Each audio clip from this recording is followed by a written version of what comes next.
Rail লাইনের একটু দূরত্বে রাস্তার উপর থেকে এক যুবকের রক্তাক্ত দেহ উদ্ধারের ঘটনায় চাঞ্চল্য। ঘটনাস্থলে পুলিশ গিয়ে মৃতদেহ উদ্ধার করে। মৃত যুবকের নাম ইন্দ্রজিৎ বিশ্বাস, বাড়ি নদিয়া ফুলিয়া বেলঘড়িয়ায়। বাবা কৃষ্ণ বিশ্বাসের মুখের কথায় তার ছেলে কলকাতায় একটি কাপড়ের দোকানে কাজ করত। মাসখানেক আগে সে বাড়ি ফিরে গতকাল বিকালে নিজের বাইক নিয়ে বাড়ি থেকে বেরোয়, তারপর আর বাড়িতে ফেরেনি। মঙ্গলবার সকাল 8টা নাগাদ পুলিশের তরফ থেকে পরিবারকে খবর দেওয়া হয় ফুলিয়া প্রফুল্লনগর সংলগ্ন একটি রেল লাইনের একটু দূরত্বে রাস্তার উপর থেকে রক্তাক্ত দেহ পাওয়া গেছে। খবর শুনেই থানায় ছুটে আসে পরিবার। এরপর শনাক্তকরণ করে ওই যুবক তাদের ছেলে ইন্দ্রজিৎ বিশ্বাস। তারপরে রক্তাক্ত দেহ উদ্ধারের ঘটনায় বাড়ছে রহস্যের দানা, যার মধ্যে দ্রুত তদন্ত শুরু করেছে শান্তিপুর থানার পুলিশ। তবে পরিবারের দাবি, বেশ কিছুদিন ধরেই মানসিক অবসাদে ভুগছিল ইন্দ্রজিৎ। গতকাল রাতে বাড়ি থেকে যখন চলে যায় তখন তারপর রাত হলেও বাড়িতে না ফিরে আসলে পরিবারের তরফ থেকে একাধিকবার ফোন করা হয়, কিন্তু কোনো রকম ফোন ধরেনি ইন্দ্রজিৎ। কিন্তু সকালবেলায় ছেলের এই মর্মান্তিক মৃত্যুর ঘটনায় তাদের যে শুনতে হবে তা স্বপ্নেও ভাবতে পারেনি। মঙ্গলবার দেহটি ময়নাতদন্তের জন্য পাঠানো হয় রানাঘাট পুলিশ মর্গে।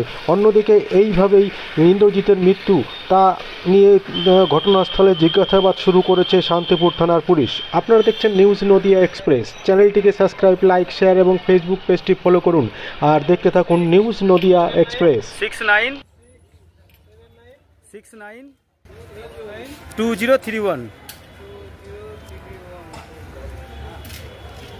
একবার নাম্বারটা সেভ করে রাখো, তোমাদের তো প্রয়োজন হবে।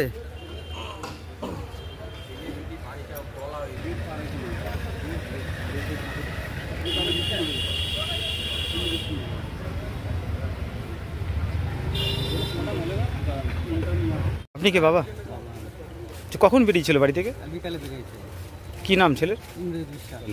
এবার রাত থেকে ফোন করছি, বাড়ি আই।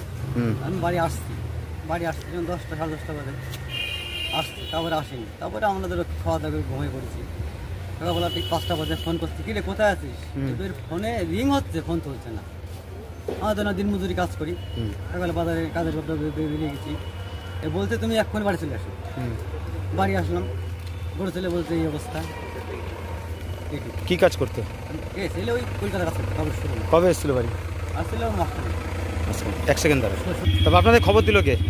খবর দিল, এবার আমি তো বাজারে ছিলাম, এবার আমার বাড়ির থেকে বলতে এক্ষুনি বাড়ি চলে আসি। আচ্ছা, মানে বাড়ি আসলাম। পুলিশ কি খবর দিয়েছিল পরিবারে? হ্যাঁ। আচ্ছা, কোথা থেকে উদ্ধার হয়েছে কিছু জানা গেছে? না, আমি ওষুধ বলতে হবে। আচ্ছা, এখন তো দেখেছেন, হ্যাঁ। কি বুঝতে পারছেন? এই তো এই অবস্থা এখন। মানে কি দুর্ঘটনা হয়েছে নাকি কি বুঝতে পারছেন? আমরা বলতে পারছি না, এখন আমরা কি করবো, মূর্খ মানুষ আমরা। কি পরিস্থিতি, মানে কোনো গুরুতর? হ্যাঁ, এখন তো মাথায় এখানে ফ্র্যাকচার হয়ে গেছে। তা দুর্ঘটনাই হতে পারে মনে করছেন? ওটা আমার সম্ভাবনা করছি। আচ্ছা, বাড়িতে কখন বেরিয়েছে বললেন? এই 4টা দিয়ে বেরিয়েছে। 4টা দিয়ে বেরিয়েছে। আচ্ছা, বাড়ি কোথায় আপনার? বেলঘড়িয়া। আপনি? কৃষ্ণ বিশ্বাস। বাবা? বাবা।